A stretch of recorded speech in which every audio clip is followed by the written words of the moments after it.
Olá pessoal, resolvi gravar esse vídeo para quem perdeu a nossa aula, nosso encontro pelo Google Meet, para não ficar perdido aí nos conteúdos. Então resolvi gravar. Continuando nossa aula, nós vamos falar hoje sobre calor e propagação. Lavoisier é um cara bem conhecido na química. Esse aqui, ele introduziu o termo calor. A frase bem conhecida dele na química é que na natureza nada se perde, nada se cria, tudo se transforma. Tá? É dele também a lei da conservação da massa, né, na química. E o que seria o calor segundo Lavoisier? Seria a energia trocada pelos corpos com temperaturas diferentes. Então a gente só pode falar no termo calor se tiver uma passagem, uma propagação, uma transferência dessa energia devido a diferentes temperaturas.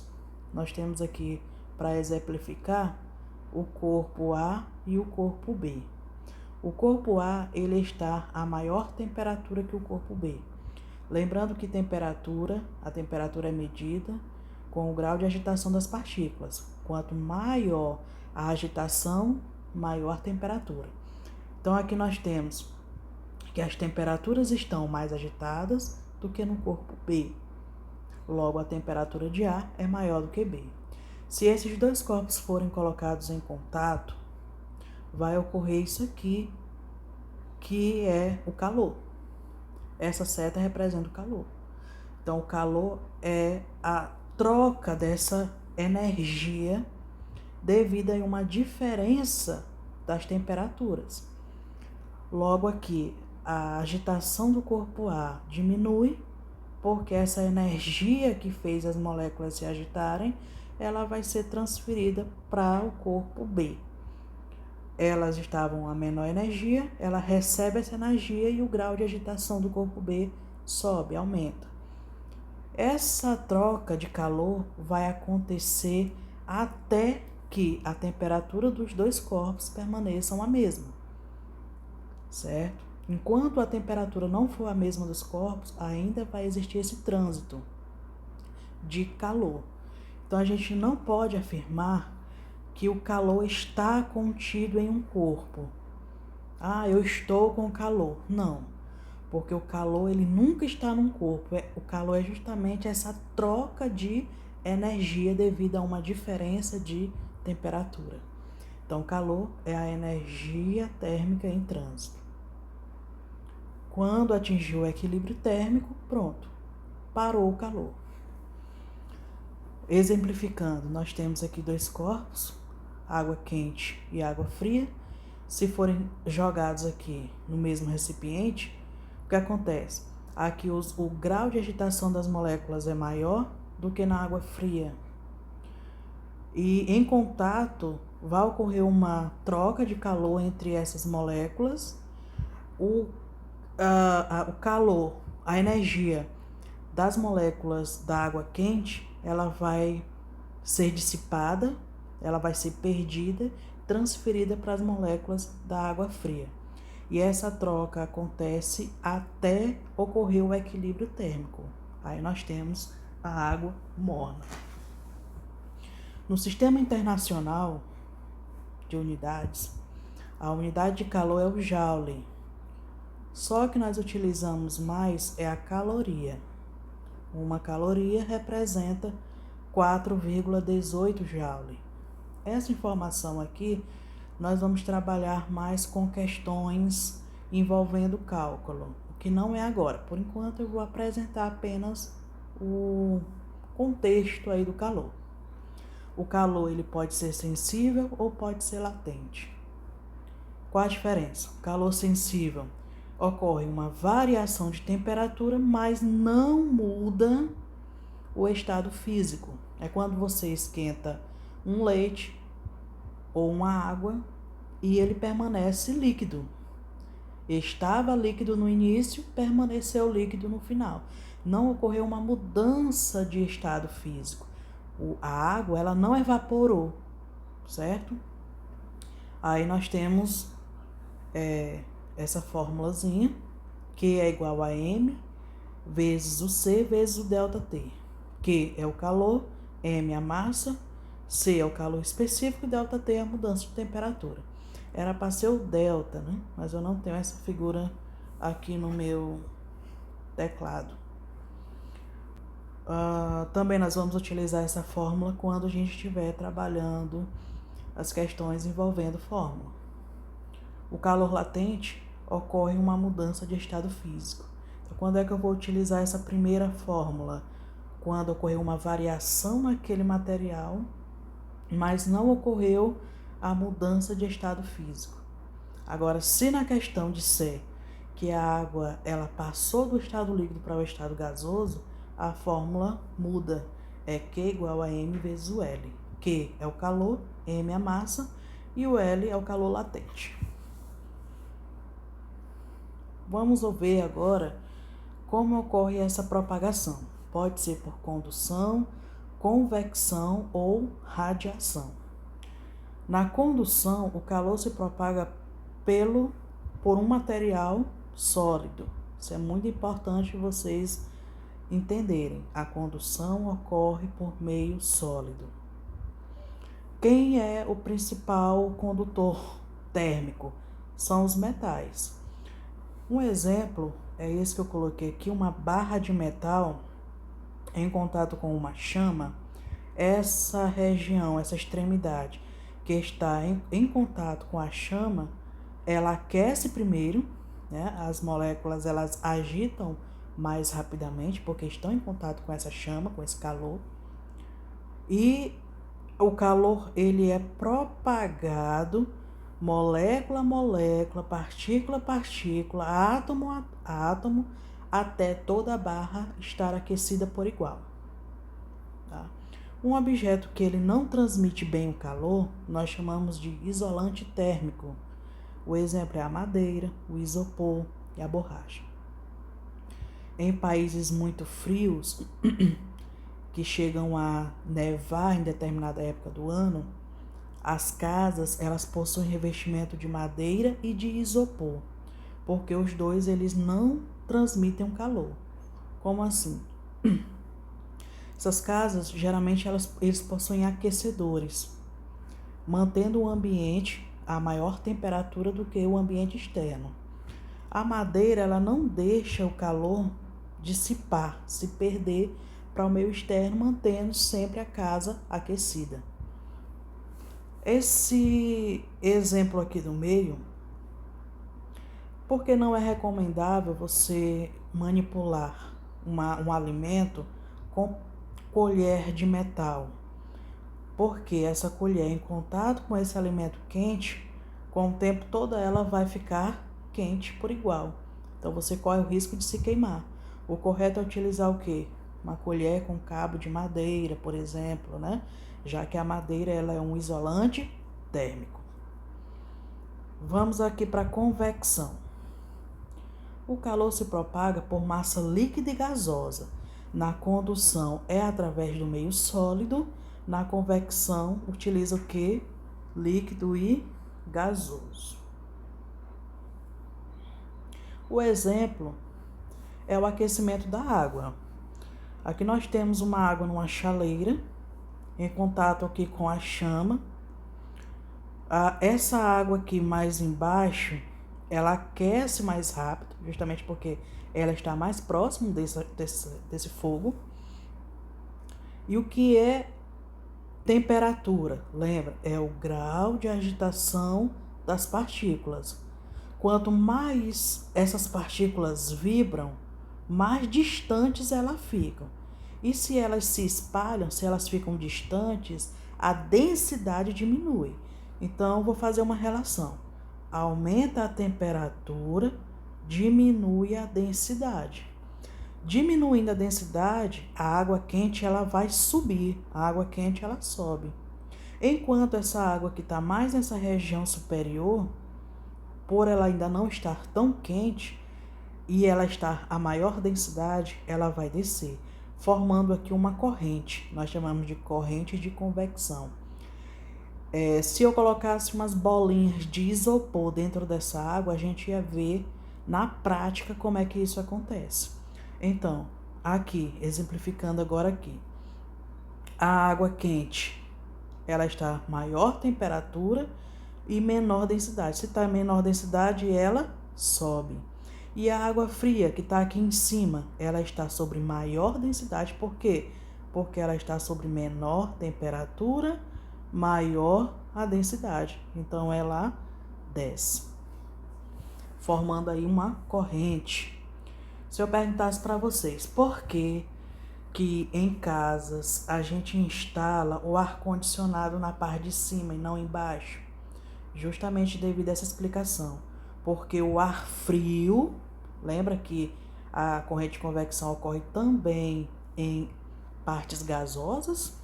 O ar frio, ele está mais pesado, mais denso, ele desce o ar frio, fazendo com que o ar quente daqui de baixo seja empurrado para cima. Então, ocorreu uma corrente de convecção. Numa geladeira, num refrigerador, por que o freezer, ou também conhecido como congelador, ele fica na parte superior? Justamente devido à mesma explicação, correntes de convecção. O ar frio do congelador, ele está a maior temperatura, então ele desce, está maior densidade, justamente porque ele está a menor temperatura, então ele desceu. E o ar quente, ele está a maior temperatura, ou seja, menor densidade, ele sobe, formando uma corrente. Eu vou explicar isso agora com as brisas de regiões litorâneas.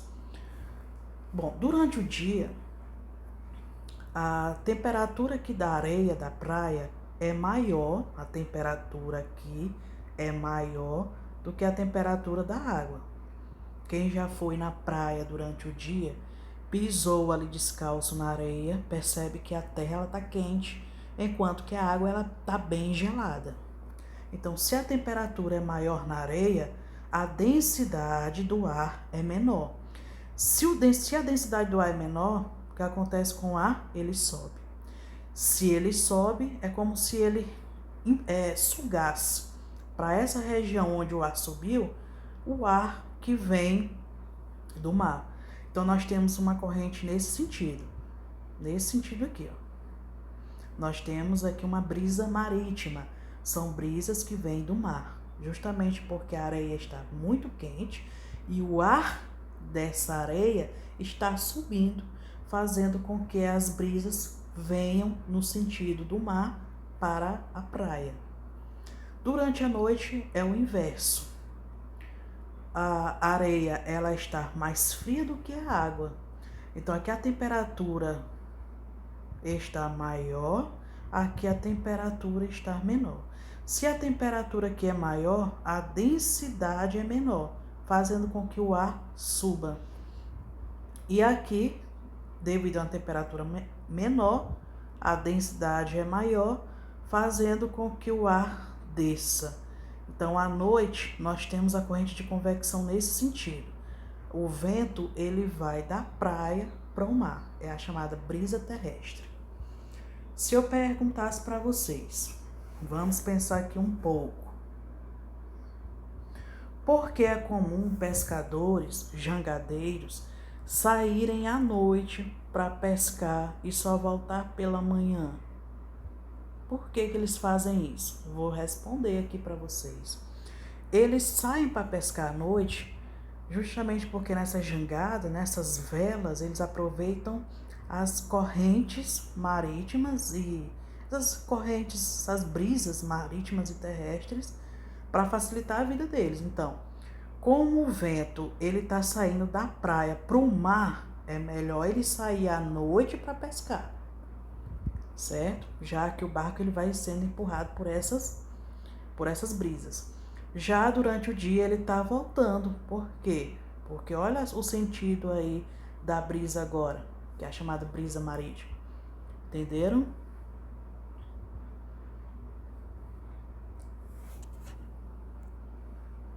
Continuando, dei uma pausa aqui para tomar uma água. Na inversão térmica, vamos observar que em locais muito poluídos, aqui no Brasil tem aquela região de São Paulo, Santo André, São Bernardo, São Caetano, são regiões onde tem ali os polos industriais, e são muitos carros também nas ruas. Então toda aquela poluição ela está aqui nesse ambiente. Só que no verão, o ar de São Paulo ele se comporta diferente no verão e no inverno. No verão nós temos o quê? Aqui nós temos uma maior temperatura nessa região superficial, em contato com as indústrias e automóveis e tal. Então a maior temperatura faz com que o ar esteja menos denso, então o ar sobe. O ar vai levando toda aquela poluição lá para cima. E o ar lá de cima, que é mais frio, desce. Então você tem uma corrente de convecção, onde o ar de baixo ele sobe, levando a poluição e trazendo um ar não tão poluído para a região de baixo. No inverno ocorre o contrário. Como o ar aqui é frio, justamente pelo fato de ser inverno, não tem como subir. O ar frio, a gente sabe que ele é pesado, ele fica baixo. Então toda aquela poluição fica aqui em contato com as pessoas, aquela poluição das indústrias, dos carros. Então é no inverno que as pessoas elas sofrem mais de crises respiratórias. Olha o que acontece lá no inverno, por exemplo, em São Paulo. Nós temos aqui a diferença desse ar. Aqui embaixo você tem um ar frio, ele é pesado, ele fica nessa região de baixo. Todas as impurezas, poluentes ficam retidas aí. E lá em cima você tem o ar mais quente, tá? E o ar mais limpo. Radiação ou irradiação. O calor se propaga por ondas eletromagnéticas ou raios infravermelhos do Sol. Esses raios infravermelhos são chamados de raios ultravioletas. Então nós temos do Sol até chegar no planeta Terra, nós temos o vácuo. E pelo vácuo se propaga a radiação ou irradiação. Tá? Cerca de todo a radiação que chega na Terra, na nossa atmosfera é barrado 90%. 90% bate na atmosfera e é refletida. E cerca só de 10% entra e vai aquecer o nosso planeta, mantendo a temperatura agradável aí para os seres vivos. Se eu perguntasse para vocês, qual das duas camisetas, se eu colocasse no sol, elas secariam mais rápido? A camiseta clara ou a camiseta escura? As cores mais escuras, elas absorvem mais calor. Portanto, a camiseta preta, ela secaria mais rápido. Lembram? Cores escuras absorvem mais calor. Vou dar o exemplo aqui do efeito estufa. Em países frios, falando novamente, eles constroem essas casinhas de vidro para manter as plantas lá dentro a uma temperatura maior do que essas que estão na parte de fora. As plantas elas precisam de uma temperatura amena no início do seu desenvolvimento. Não pode ser muito quente, nem tão muito fria. Essas casas de vidro, o vidro ele permite que a luz passe, a luz aqui dentro se transforma em calor e o calor ele fica retido porque o vidro ele não propaga o calor. Lembra que o vidro ele é um isolante térmico, então a temperatura dentro da casinha, da estufa, ela é superior. Um exemplo é quando você coloca um carro no sol. Você deixa o carro ali exposto no sol, o que acontece? O que acontece se eu colocar o carro aqui no sol? A luz do sol passa, atravessa o vidro. Essa luz se transforma aqui dentro em calor. O calor ele vai aquecer os bancos, o painel e etc. E o vidro ele não deixa o calor sair. Quando você deixa um carro no sol, entra ali, os vidros todos fechados, você percebe que a sensação térmica lá dentro é uma sauna, tá muito quente, não é isso? Então isso é o efeito estufa. E esse efeito estufa, ele é natural na Terra há 3,5 bilhões de anos. Desde quando surgiram os primeiros seres vivos na Terra, os seres eliminavam gás carbônico e o gás carbônico ficou retido na atmosfera da Terra. Isso é natural. Aí ele permite que a luz do sol passe, essa luz se transforma em calor aqui dentro e o calor não sai. O que deixa a temperatura da Terra mais ou menos uma temperatura amena de 17 graus Celsius. É claro que tem locais mais frios e locais mais quentes, mas a temperatura é em média 17 graus. No século XVIII, quando o homem ele descobriu que queimando madeira, carvão e ele descobriu os derivados do petróleo, principalmente a gasolina, a utilização desses produtos gera muito gás carbônico.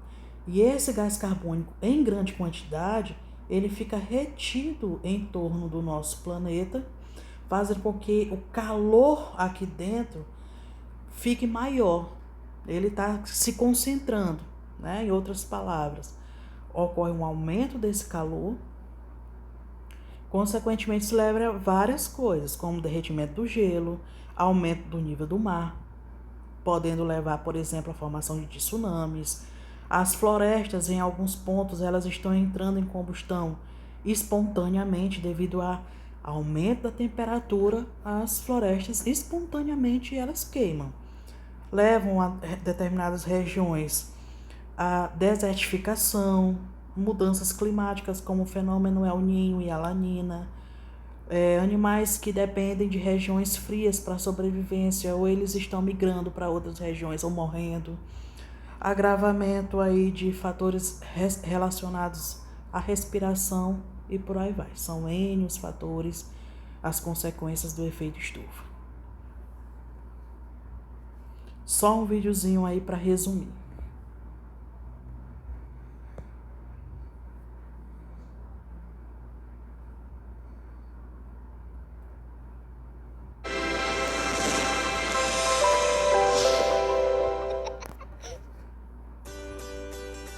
Olá, pequenos cientistas! Eu sou o professor Bill Tyson e juntos vamos conhecer diversas formas de ciência. Puxa, como está quente aqui! E é justamente sobre isso que vamos falar.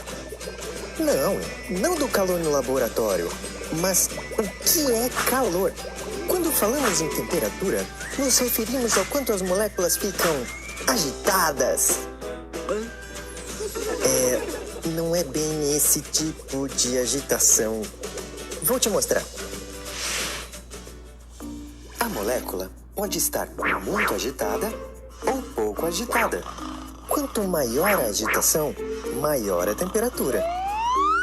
Quando uma molécula muito agitada entra em contato com uma molécula pouco agitada, elas equilibram a energia. A molécula pouco agitada recebe parte da energia da molécula muito agitada, e essa troca de energia é o que chamamos de calor. É o que acontece, por exemplo, quando colocamos leite quente junto com leite frio, e o leite fica morno. As moléculas se equilibram.